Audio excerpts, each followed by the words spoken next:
ನಮಸ್ತೆ ನನ್ನ ಕರ್ನಾಟಕದ ಜನರೇ. ನಾನಿವತ್ತು ಮತ್ತೊಂದು ವಿಷಯನ ತಗೊಂಡು ಬಂದಿದ್ದೀನಿ. ಏನಪ್ಪ ಅಂತಂದರೆ, ನಮ್ಮ ಪ್ರೀತಿಯ ನ್ಯಾಷನಲ್ ಕ್ರಶ್ ರಶ್ಮಿಕಾ ಮಂದಣ್ಣ ಅವರ ಬಗ್ಗೆ ನನ್ನ ಪ್ರೀತಿ ಅನಿಸಿಕೆ.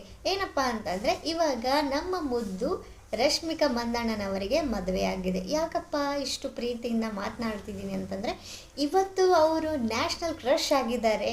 ಯಾವಾಗ ಒಂದು ಟೈಮಲ್ಲಿ ಅವರಿಗೆ ಎಷ್ಟೋ ನೆಗೆಟಿವ್ ಬಂದರೂ ಕೂಡ ಎಲ್ಲವನ್ನು ಸಹಿಸಿ ಎಲ್ಲವನ್ನು ಎದುರಿಸಿ ನಿಂತು ಇವತ್ತವರು ಇಡೀ ನಮ್ಮ ಭಾರತಕ್ಕೆ ಹೆಮ್ಮೆಯ ಒಂದು ನಟಿಯಾಗಿದ್ದಾರೆ. ಈಗ ಮದುವೆಯಾಗಿ ಖುಷಿಯಾಗಿದ್ದಾರೆ.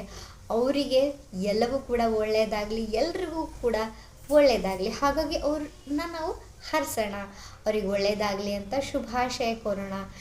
ಏನು ವಿಷಯಪ್ಪ ಹೆಮ್ಮೆದು ಅಂದರೆ, ಯಾವಾಗ ನೆಗೆಟಿವ್ ಬಂದರೂ ಕೂಡ ಅವುಗಳ ಬಗ್ಗೆ ತಲೆ ಕೆಡಿಸ್ಕೊಳ್ಳದೆ ಅವರ ಕೆಲಸನ ಅವರು ಮಾಡ್ತಾ ಇವತ್ತು ತುಂಬ ಒಳ್ಳೆಯ ಹೆಸರನ್ನು ಪಡೆದುಕೊಂಡಿದ್ದಾರೆ. ಸೊ ನಮ್ಮ ಕನ್ನಡದ ಹುಡುಗಿ ರಶ್ಮಿಕಾ ಮಂದಣ್ಣವರಿಗೆ ಮದುವೆ ಶುಭಾಶಯಗಳನ್ನು ಎಲ್ಲರೂ ಕೂಡ ಕೋರೋಣ. ಅವರಿಗೆಲ್ಲವೂ ಒಳ್ಳೆಯದಾಗಲಿ, ಹೀಗೆ ನಾವು ಹಾರೈಸೋಣ. ಯಾವಾಗಲೂ ಕೂಡ ಕರ್ನಾಟಕದವರು ವಿಶಾಲ ಹೃದಯದವರು, ಅದೇ ಹೃದಯ ಹೊಂದಿ ಎಲ್ರಿಗೂ ಕೂಡ ಒಳ್ಳೆಯದಾಗಲಿ ಅಂತ ಬಯಸೋಣ.